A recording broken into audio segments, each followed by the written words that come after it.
Irmãos, eu estava lendo a biografia de Hudson Taylor nessa semana. Taylor e cristãos do mundo inteiro, bem ali, mais ou menos 1890, 91, 92, ele chegou no lugar e ele estava com cerca de 60 anos de idade, quando ele pediu às igrejas desse mundo para orarem por 1000 missionários para a China. A propósito, Deus os enviou. E eles estavam lá planejando, pensando, começando a orar, quando eles tiveram uma conferência para que eles começassem a se espalhar pelo mundo, ao redor do mundo inteiro, para orar por 1000 missionários. Sabe o que aconteceu e começou a acontecer na China? O diabo levantou todos os tipos de tumultos. Taylor disse o seguinte: o grande inimigo das almas simplesmente se enfureceu contra as missões na China. Vocês estão vendo essa palavra? Enfureceu, vinda diretamente dos missionários. Eu vejo os tumultos recentes como uma resposta de Satanás ao apelo por mais 1000 obreiros. E Taylor acrescentou o seguinte: mas Deus dará a sua resposta. Enquanto o inimigo é poderoso, somente Deus é todo poderoso. Durante esse mesmo período, a senhora Hudson Taylor disse isso: as táticas do inimigo são dividir, desencorajar e paralisar. Vocês percebem o que eu... Irmãos, é a mesma coisa.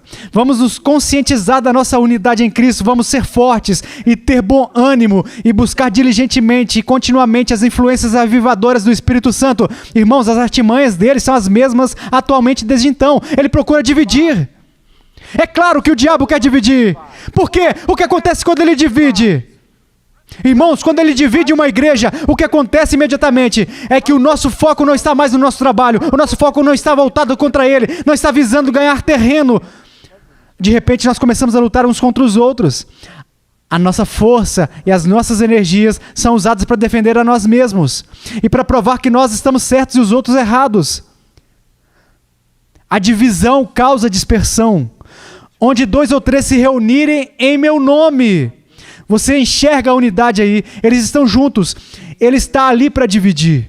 Você ouviu Trevor, ele tenta dividir as famílias. Não foi isso que Paulo disse em 1 Coríntios capítulo 7? Ele diz que um homem e uma mulher devem estar ligados intimamente para que Satanás não alcance vantagem. Quer dizer, nós vemos isso, irmãos. Não vos priveis um ao outro, a não ser por consentimento mútuo por algum tempo, para vos dedicardes à oração, e depois ajuntai-vos outra vez para que Satanás não vos tente pela vossa falta de domínio próprio.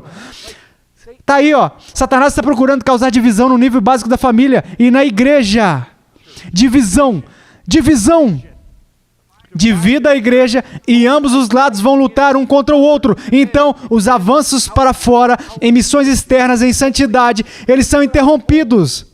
A invasão do território do diabo não é tão direta. Ela é interrompida quando os dois lados tentam obter simpatizantes, provar que estão certos, defender, proteger.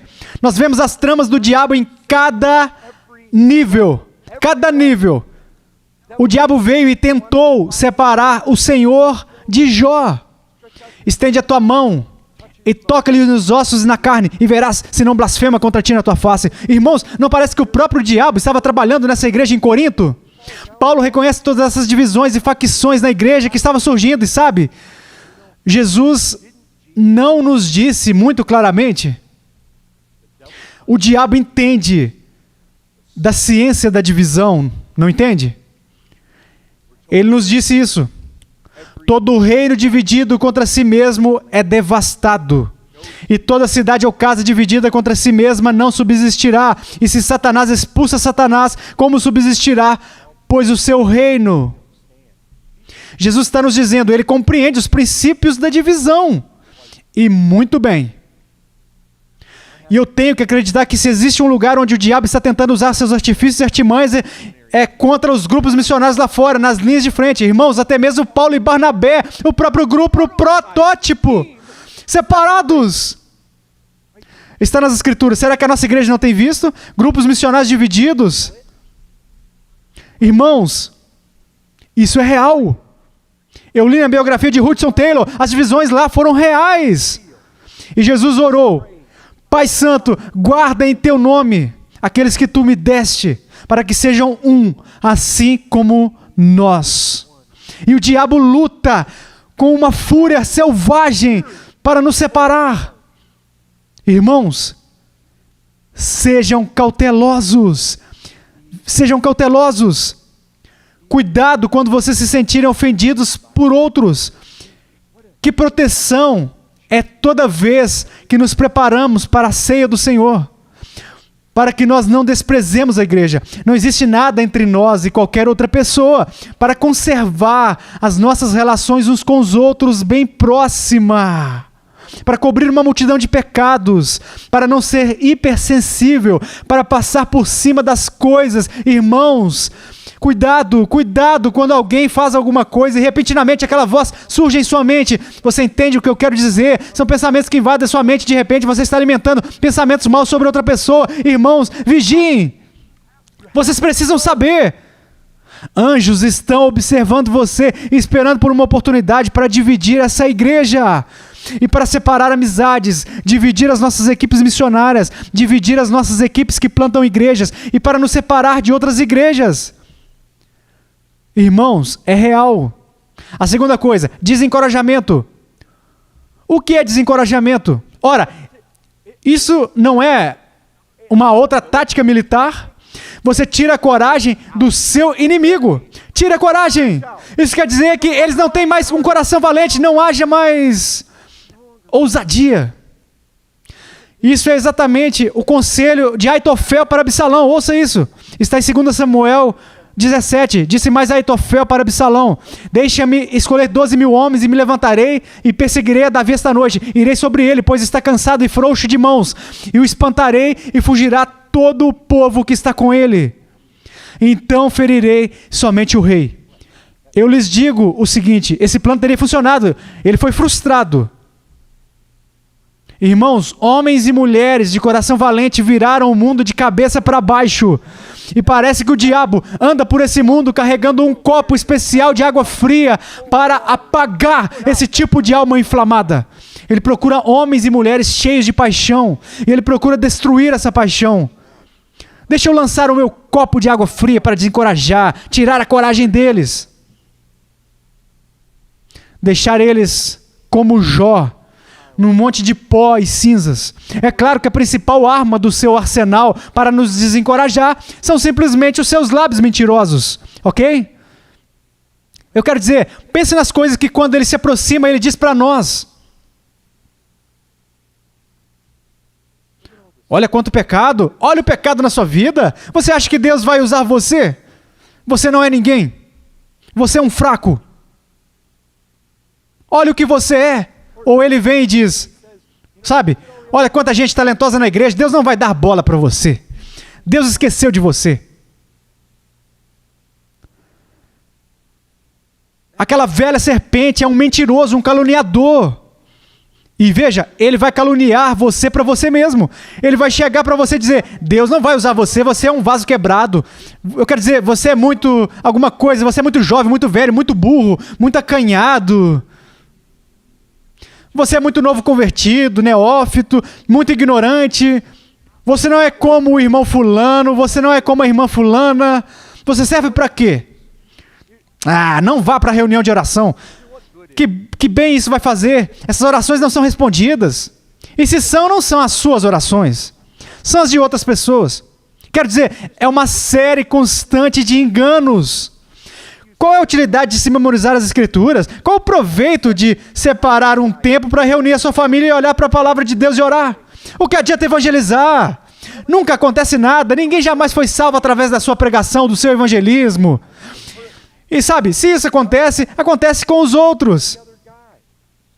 O diabo especificamente, irmãos, eu lhes digo, quando ele está tentando desencorajar, se existe algo que ele tenta desencorajar, é a oração.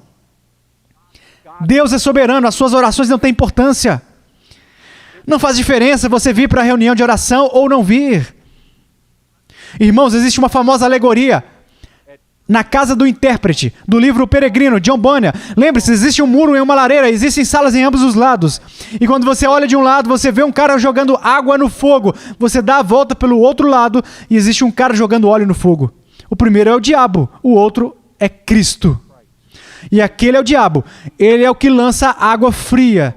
E ele vai tentar nos desencorajar, ele vai tentar nos dizer, não adianta você tentar plantar igrejas, não adianta você tentar enviar missionários, não adianta estar no campo missionário, você deve voltar para casa e seguir a carreira médica, porque está muito sombrio lá, você vai até as pessoas e elas não querem você lá, vão haver pessoas que vão desprezar eles, que não querem que eles estejam lá, e você diz, qual é o proveito de tudo isso? Você pode imaginar sendo William Carey, trabalhando durante 7 anos e não enxergando nada, imagina o diabo nos ouvidos dele, vai para casa, vai para casa, vai para casa, vai para casa.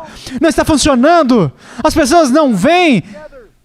Jesus diz na parábola para os atacados que eles devem orar sempre e nunca desfalecer. Irmãos, por quê? Porque a nossa tendência é essa, desfalecer. O diabo está o tempo todo tentando colocar dúvidas, desencorajamento e nos fazer desfalecer quando se trata de oração. Deus não ouve você, as suas orações não importam, a oração não funciona. A soberania, irmãos, a soberania, ele vai tentar nos pegar com isso. Deus tem seus propósitos, ele vai fazer, quer você ore ou não. As Escrituras não dizem isso. As Escrituras dizem que Deus opera através das nossas orações. Não tendes por que não pedis. Irmãos, as Escrituras nos dizem em 1 Coríntios 16:13, vigiai, estai firmes na fé, hajam como homens, sejam fortes, sede corajosos. Irmãos, voltando onde está escrito, nunca te deixarei nem te desamparei. Palavras que nos foram dadas em Hebreus 13, mas originalmente faladas para Josué, repetidas 3 vezes. Onde ele disse isso, irmãos, eu não te deixarei, nem te desampararei. Ele disse, não temas, tem bom ânimo, sê forte. 3 vezes, tem bom ânimo, homem, tenha coragem.